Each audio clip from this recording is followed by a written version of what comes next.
Thank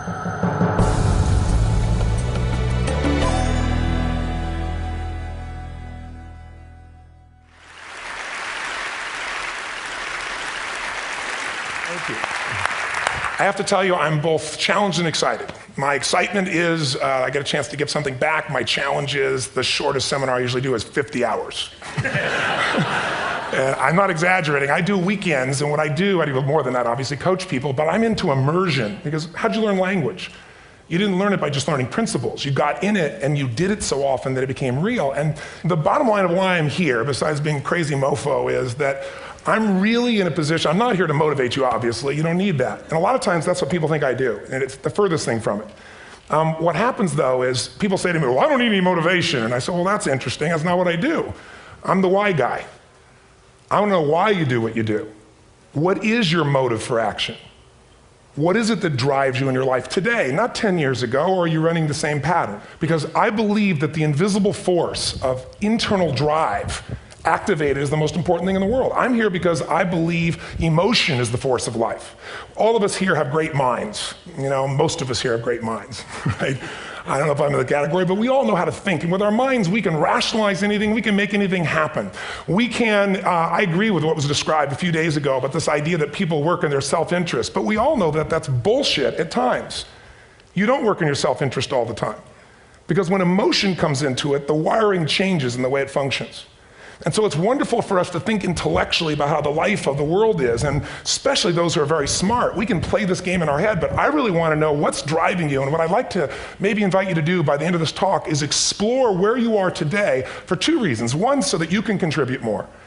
And two, so that hopefully we can not just understand other people more, but maybe appreciate them more and create the kinds of connections that can stop some of the challenges that we face in our society today. They're only going to get magnified by the very technology that's connecting us, because it's making us intersect. And that intersection doesn't always create the view of everybody now understands everybody and everybody appreciates everybody. So I've had an obsession basically for 30 years.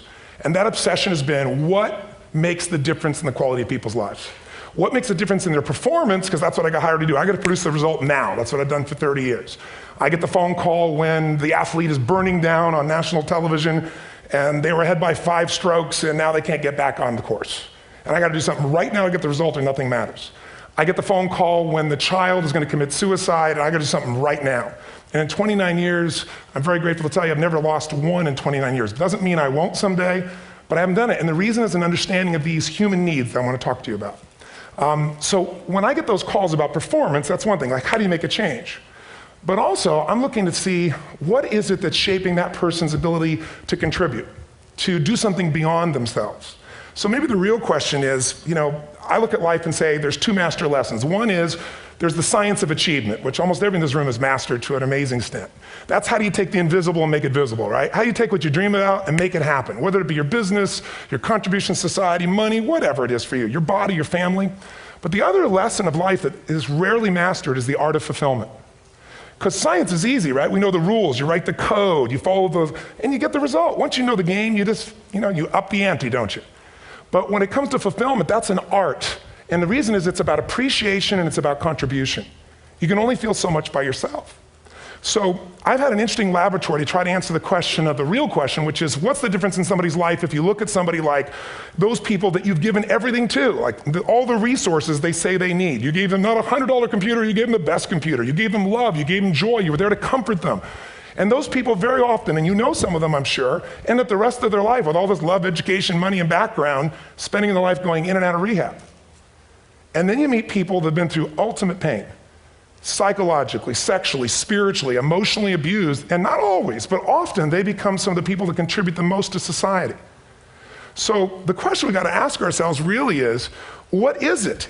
What is it that shapes us? And we live in a therapy culture. Most of us don't do that, but the culture is a therapy culture. And what I mean by that is the mindset that we are our past.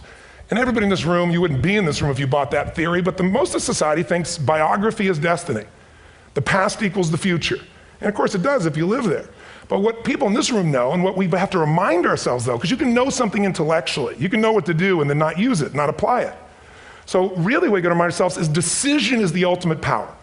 That's what it really is. Now, when you ask people, have you failed to achieve something? How many have ever failed to achieve something significant in your life? Say, I. Thanks for the interaction on a high level there. But if you ask people, why didn't you achieve something? Somebody who's working for you, or a partner, or even yourself, and you failed to achieve a goal, what's the reason people say they failed to achieve? What do they tell you? Didn't know enough, didn't have the knowledge, didn't have the money, didn't have the time, didn't have the technology, I didn't have the right manager. Didn't have the Supreme Court.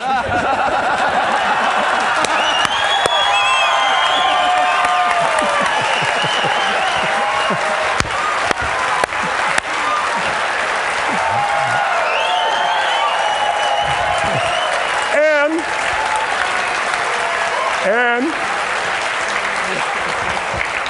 what do all those, including the Supreme Court, have in common? They are a claim to you missing resources. And they may be accurate. You may not have the money. You may not have the Supreme Court. But that is not the defining factor.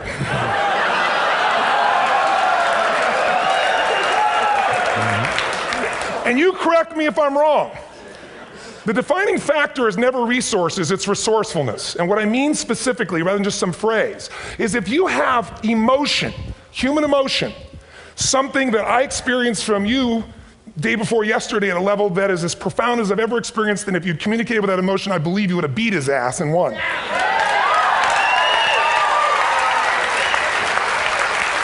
But how easy for me to tell him what he should do. Idiot, Robbins. But I know when we watched a debate at that time, there were emotions that blocked people's ability to get this man's intellect and capacity and the way they came across to some people in that day. Because I know people that wanted to vote in your direction and didn't, and I was upset. But there was emotion that was there. How many know what I'm talking about here? Say I. So emotion is it, and if we get the right emotion, we can get ourselves to do anything. We can get through it. If you're creative enough, playful enough, fun enough, can you get through to anybody, yes or no? Yeah. If you don't have the money, but you're creative and determined enough, you find the way. So this is the ultimate resource, but this is not the story that people tell us, right? The story people tell us is a bunch of different stories. They tell us we don't have the resources, but ultimately, if you take a look here, flip it up if you would. They say, what are all the reasons they have in common? We've said that. Next one, please. He's broken my pattern, that son of a bitch. But I appreciated the energy, I'll tell you that. What determines your resources? We've said decisions shape destiny, which is my focus here. If decisions shape destiny, what determines it is 3 decisions. What are you going to focus on? Right now, you have to decide what you're going to focus on. In this second, consciously or unconsciously, the minute you decide to focus on something, you've got to give it a meaning. And whatever that meaning is produces emotion. Is this the end or the beginning? Is God punishing me or rewarding me, or is this the roll of the dice? And emotion then creates what we're going to do, or the action. So think about your own life, the decisions that have shaped your destiny. And that sounds really heavy, but in the last 5 or 10 years, 15 years, haven't there been some decisions you've made that if you made a different decision, your life would be completely different? How many can think of one, honestly? Better or worse? Say I. So the bottom line is maybe it was where to go to work and you met the love of your life there. Maybe it was a career decision. I know the Google geniuses I saw here. I understand that their decision was to sell their technology at first. What if they made that decision versus to build their own culture? How would the world be different? How would their lives be different? Their impact. The history of our world is these decisions. When a woman stands up and says, no, I won't go to the back of the bus, she didn't just affect her life. That decision shaped our culture. Or someone standing in front of a tank. Or being in a position like Lance Armstrong and someone says to you, you got testicular cancer. That's pretty tough for any male, especially if you ride a bike. Right? You got it in your brain, you got it in your lungs. But what was his decision of what to focus on?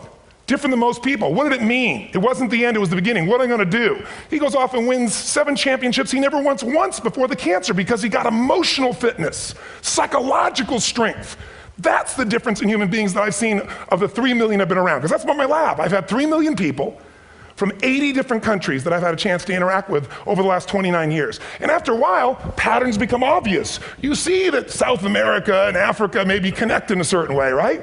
Other people say, oh, that sounds ridiculous. It's simple. So what shaped Lance, what shapes you? 2 invisible forces, very quickly. 1, state. We all have had times. Have you had a time you did something and after you did it, you thought to yourself, I can't believe I said that. I can't believe I did that. It was so stupid. Who's been there? Say I. Have you ever done something after you do it, you go, that was me. Right? It wasn't your ability, it was your state. Your model of the world is what shapes you long term. Your model of the world is the filter. That's what's shaping us. That's what makes people make decisions. When we want to influence somebody, we gotta know what already influences them. And it's made up of 3 parts, I believe. First, what's your target? What are you after? Which I believe it's not your desires. You can get your desires to goals. How many of you got a goal, desire, and thought, is this all there is? How many been there? Say aye.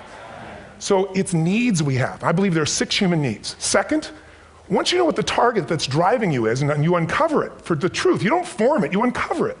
Then you find out what's your map. What's the belief systems that are telling you how to get those needs? Some people think the way to get those needs is destroy the world. Some people is to build something, create something, love someone. And then there's the fuel you pick. So very quickly, 6 needs, let me tell you what they are. First one, certainty. Now these are not goals or desires, these are universal. Everyone needs certainty that they can avoid pain, at least be comfortable. Now how do you get it? Control everybody, develop a skill, give up, smoke a cigarette.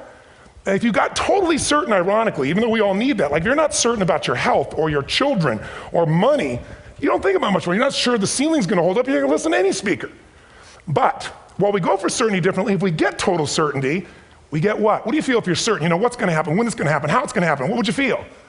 Bored out of your mind. So God, in her infinite wisdom, gave us a second human need, which is uncertainty.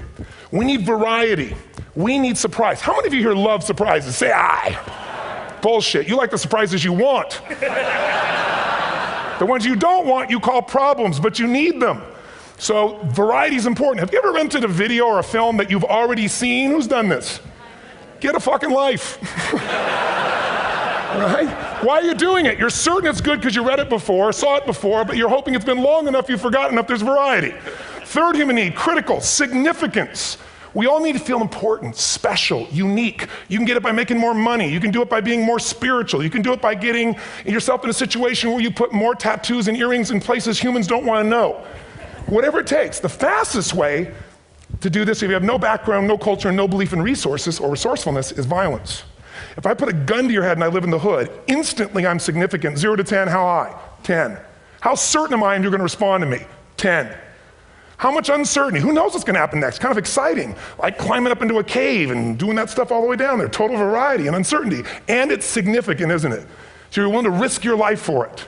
So that's why violence has always been around and will be around unless we have a consciousness change as a species. Now you can get significance a million ways, but to be significant, you gotta be unique and different. Here's what we really need. Connection and love, fourth need. We all want it. Most people settle for connection because love's too scary. Don't want to get hurt. Who here has ever been hurt in an intimate relationship? Say aye. If you don't raise your hand, you'll have had other shit too, come on. And you're gonna get hurt again. Aren't you glad you came to this positive visit? But here's what's true, we need it. We can do it through intimacy, through friendship, through prayer, through walking in nature. If nothing else works for you, get a dog. Don't get a cat, get a dog, because if you leave for 2 minutes, it's like you've been gone for 6 months when you show back up again 5 minutes later, right? Now these first 4 needs, every human finds a way to meet. Even if you lie to yourself, even if you have split personalities. But the last 2 needs, the first 4 needs are called the needs of the personality, is what I call it. The last 2 are the needs of the spirit. And this is where fulfillment comes. You won't get fulfillment from the first 4. You'll figure a way, smoke, drink, do whatever, meet the first 4. But the last 2, number 5, you must grow. We all know the answer here. If you don't grow, you what? If a relationship's not growing, if a business is not growing, if you're not growing, it doesn't matter how much money you have, how many friends you have, how many people love you, you feel like hell. And the reason we grow, I believe, is so we have something to give of value. Because the 6th need is to contribute beyond ourselves. Because we all know, corny as it sounds, the secret of living is giving. We all know life's not about me, it's about we. This culture knows that, this room knows that. And it's exciting. When you see Nicholas up here talking about his $100 computer, the most passionate, exciting thing is here's a genius, but he's got a calling now. You can feel the difference in him, and it's beautiful. And that calling can touch other people. In my own life, my life was touched because when I was 11 years old, Thanksgiving, no money, no food, and we're not gonna starve, but my father was totally messed up. My mom was letting him know how bad he messed up. And somebody came to the door and delivered food. My father made 3 decisions. I know what they were briefly. His focus was, this is charity. What does it mean? I'm worthless. What do I gotta do? Leave my family, which he did. At the time, one of the most painful experiences of life. My 3 decisions gave me a different path. I said, focus on, there's food, what a concept, you know? Second, but this is what changed my life. This is what shaped me as a human being. Somebody's gift, I don't even know who it is. I thought, my father always said, no one gives a shit. And all of a sudden, somebody I don't know, they're not asking for it, this is giving our family food, looking out for us. It made me believe this. What does it mean? That strangers care. And what that made me decide is if strangers care about me and my family, I care about them. What am I gonna do? I'm gonna do something to make a difference. So when I was 17, I went out one day on Thanksgiving, it was my target for years, have enough money to feed 2 families. Most fun thing I ever did in my life, most moving.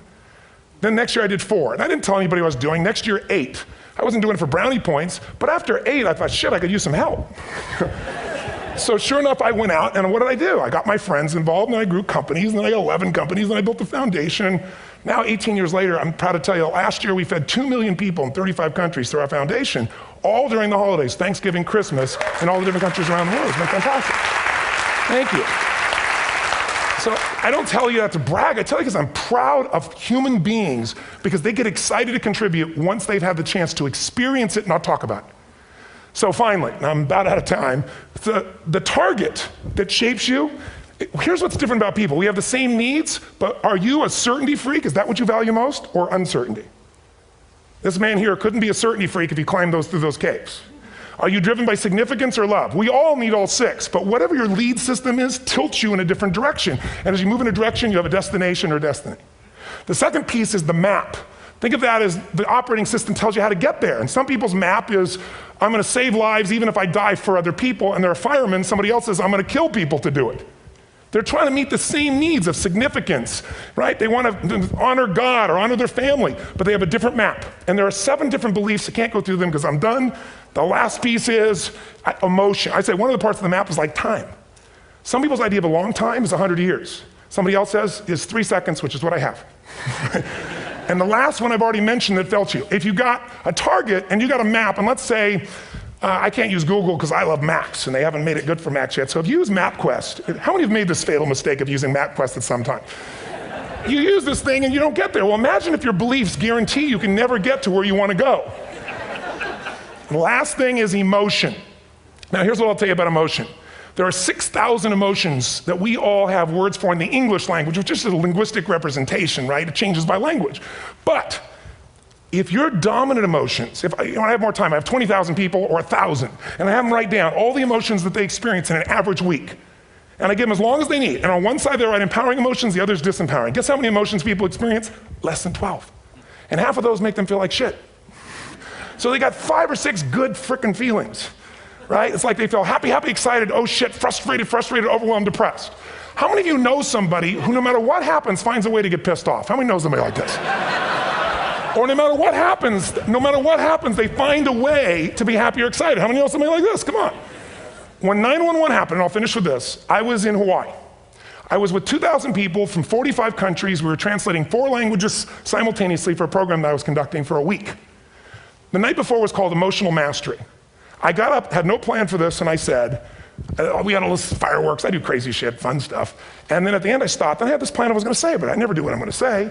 And all of a sudden I said, when do people really start to live? When they face death. And then I went through this whole thing about if you were gonna get off this island, if 9 days from now you were gonna die, who would you call, what would you say, what would you do? One woman, well that night is when 9/11 happened. One woman had come to the seminar, and when she came there, her previous boyfriend had been kidnapped and murdered. Her friend, or her new boyfriend, wanted to marry her, and she said no. He said, if you leave and go to that Hawaii thing, it's over with us. She said, it's over. When I finished that night, she called him and left a message, true story, at the top of the World Trade Center where he worked, saying, honey, I love you. I just want you to know, I want to marry you. It was stupid of me. She was asleep, because it was 3 a.m. for us, when he called her back from the top and said, honey, I can't tell you what this means. He said, I don't know how to tell you this, but you give me the greatest gift, because I'm going to die. And she played the recording for us in the room. She was on Larry King later. And he said, you're probably wondering how on earth this could happen to you twice. And he said, all I can say to you is, this must be God's message to you, honey. From now on, every day, give your all, love your all. Don't let anything ever stop you. She finishes, and a man stands up and he says, I'm from Pakistan, I'm a Muslim. I'd love to hold your hand and say I'm sorry, but frankly, this is retribution. I can't tell you the rest because I'm out of time.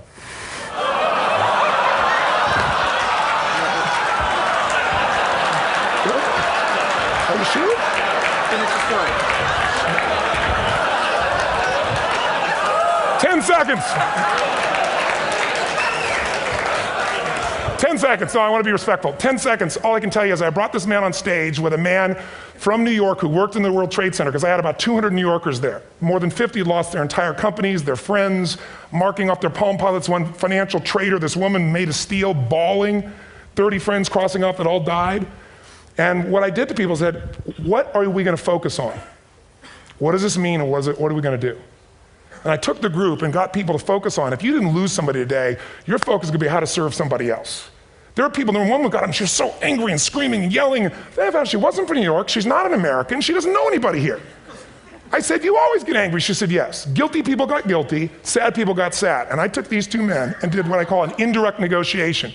Jewish man with family in the occupied territory, some New York who would have died if he was at work that day, and this man who wanted to be a terrorist, and made it very clear. And the integration that happened is on a film, which I'll be happy to send you, so you can really see what actually happened instead of my verbalization of it. But the two of them not only came together and changed their beliefs and models of the world, but they worked together to bring, for almost 4 years now, to various mosques and synagogues, the idea of how to create peace. And he wrote a book, which is called My Jihad, My Way of Peace. So transformation can happen. So my invitation to you is this. Explore your web, the web in here. The needs, the beliefs, the emotions that are controlling you, for two reasons. So there's more of you to give. Achieve too, we all want to do it, but I mean give, because that's what's going to fill you up. And secondly, so you can appreciate, not just understand, that's intellectual, that's mind, but appreciate what's driving other people. It's the only way our world's going to change. God bless you, thank you, I hope this will serve. Tony Robbins.